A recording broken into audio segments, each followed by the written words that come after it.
Hello world, Justin Tucker here. I just wanted to do a quick introduction to a video series I'm going to release about using the Drupal 7 framework to create a somewhat sophisticated or more advanced system that will allow for event registrations. And that would be good for annual conventions, conferences, things of that nature, as well as integrating membership features and selling memberships, the idea of purchasing a role. Maybe that role allows the user to do something they couldn't have otherwise done. Maybe that role is just used administratively so that you know exactly who's a member. And so there's kind of some unique caveats to those needs.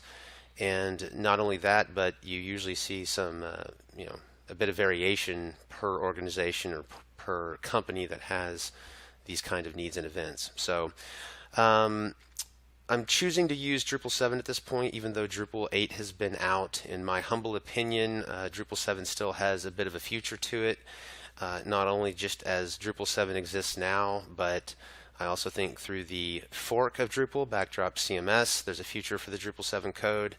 And not to mention, I think for at least a couple more years, if you are thinking about Drupal 8, which is out right now, I think it's 8.51 or something is the latest release.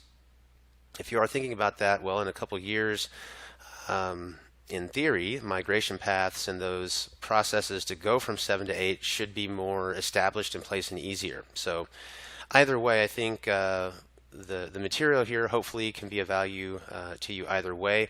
Even if you want to try and do this in Drupal 8, a lot of the interfaces should be very similar. I mean, we're using content types, views, fields, a lot of basic core Drupal concepts. So that will kind of conclude you having to look at my face and listen to me lecture and open-endedly talk. We're going to dive into a lot of videos, go through a lot of screens. The videos are going to be designed to lay out all the components that we need, get everything set up, and then put it together. So the first couple videos I'm sure will be rather boring in terms of it's going to be kind of spoon-fed, raw stuff. It's a lot like painting.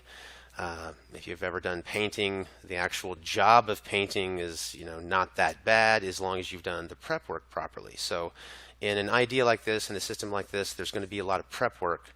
And then once we have all those elements in place with kind of some forethought as to what we want them to do and why they need to be there, then we'll connect them together and hopefully it will make a lot more sense. So anyway, if you enjoy these videos, please subscribe. If you have any thoughts, questions, or comments, always feel free to reach out. I love the interaction. Otherwise, that will conclude this introduction, and I'll see you on the next video.